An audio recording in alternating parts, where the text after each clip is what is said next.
Hello dear, good news. ఆర్ఆర్బికి సంబంధించినటువంటి new notification ఈరోజు మనకి కొత్త నోటిఫికేషన్ ఇవ్వడం జరుగుతుంది.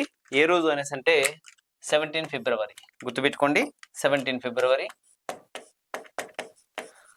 2024 ఈరోజు మనకి ఏంటి ఆ నోటిఫికేషన్ అనేసి అంటే టెక్నీషియన్స్, ఆర్ఆర్బి టెక్నీషియన్స్కి సంబంధించి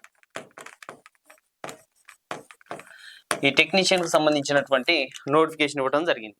ఇందులో మనకి మొత్తం ఎన్ని అనేసి అంటే 9,000 వేకెన్సీస్ అనేటువంటి ఇవ్వడం జరిగింది. 9,000 పోస్టులు ఉన్నాయి.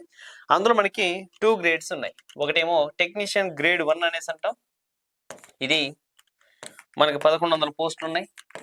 నెక్స్ట్ గ్రేడ్కి సంబంధించినటువంటి 3, ఇందులో మనకు వచ్చేసి రిమైండింగ్ 7,900 పోస్టులు, మొత్తం కలిపితే మనకి 9,000 పోస్టులు అనేటువంటి ఇవ్వడం జరిగింది.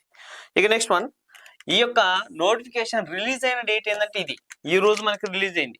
మరి దీనికి అప్లికేషన్స్ ఎప్పటి నుంచి మనకి ఎలిజిబిలిటీ ఉంది అంటే ఎప్పటి నుంచి మనకి వెబ్సైట్ అనేది అందుబాటులో ఉంది, అప్లికేషన్ ఎప్పుడు పెట్టుకోవాలంటే మార్చి అనేటువంటి నెల ఏదైతే ఉందో ఈ మార్చి 9 నుంచి మనకి ఏప్రిల్ నెల ఉంది కదా, ఏప్రిల్ అనేటువంటిది 8 వరకు అంటే 1 మంత్ ఇవ్వడం జరిగింది మనకి అప్రోక్స్.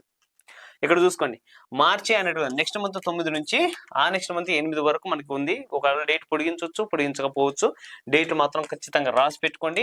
ఈ డేట్ల ప్రకారం మీరు వెళ్ళండి. ఖచ్చితంగా మనకి ఆన్లైన్ చేసేసుకుంటే చాలా ఈజీగా మనం దీన్ని చూసుకోవడానికి అవుతుంది. ఇందులో మనకి ఏంటనేసి అంటే 10th class, IIT, diploma, engineering, సాధారణమైనటువంటి ఇంటర్మీడియట్ ఎవరైతే ఉన్నారో ఉత్తీర్ణులై వాళ్ళందరూ కూడా ఎలిజిబిలిటీ ఇవ్వడం జరిగింది. అయితే ఏజ్ అనేటువంటిది తీసుకుంటే సాధారణంగా ఆర్ఆర్బికి మొత్తం కూడా ఇదే ఏజ్, 18 to 33 ఏజ్ మొత్తం కూడా ఇదే ఇక అందరికీ. అయితే మనకి ఎస్సీ, ఎస్టీ, బీసీ కొంత కేటగిరీల ప్రకారము మనకున్నటువంటి వికలాంగులు కూడా కొంత కోట ఇస్తారు కదా, అట్లా మనం తీసుకుంటే ఏ క్యాస్ట్ వాళ్ళకి ఎంతైతే సాధారణంగా ఇవ్వడం ఉందో అవన్నీ కూడా ఇందులో ఖచ్చితంగా ఇవ్వడం జరుగుతుంది. కాబట్టి వాళ్ళకి ఏజ్ రిలాక్సేషన్ ఉందా అనేసి అంటే 100% ఉంది. చూసుకోండి, ఇది ఈ రోజు ఇచ్చినటువంటి ఆర్ఆర్బి టెక్నీషియన్ సంబంధించినటువంటి నోటిఫికేషన్. మొత్తం ఎన్ని అనేసి అంటే 9,000. అందులో గ్రేడ్ 1లో వచ్చేసి 1,100 పోస్టులు, గ్రేడ్ 3 వచ్చేసి 7,900 పోస్ట్స్ అనేది ఇవ్వడం జరిగింది. ఇప్పుడు మనకి డేటు అనేది ఇవ్వటం మార్చి 9 నుంచి మనకు అప్లికేషన్ స్టార్ట్ అవ్వడం, ఏప్రిల్ 8కి ఎండ్ అవ్వడం, ఇది అప్లికేషన్ లాస్ట్ డేట్ అనమాట. సాధారణంగా వచ్చేసి ఎస్సీ, ఎస్టీ వాళ్ళకైతేనేమో 250 రూపాయలు ఉంది ఏది ఆన్లైన్ ఫీజు. అదేవిధంగా మిగిలినటువంటి వాళ్ళకైతే 500 రూపీస్ అట్టుంది. చూసుకోండి ఒకసారి, అది పెద్ద విషయం కాదు, మనకు సాధారణంగా ఉన్నటువంటిది. ఓకేనా, ఆర్ఆర్బీలో ఇవి రెగ్యులర్ అనమాట, అలాగే ఉంటాయి, అవి మారవు. ఏజ్ రిలాక్సేషన్ కూడా ఉంది. సాధారణమైన ఏజ్ ఏంటంటే 18 to 33.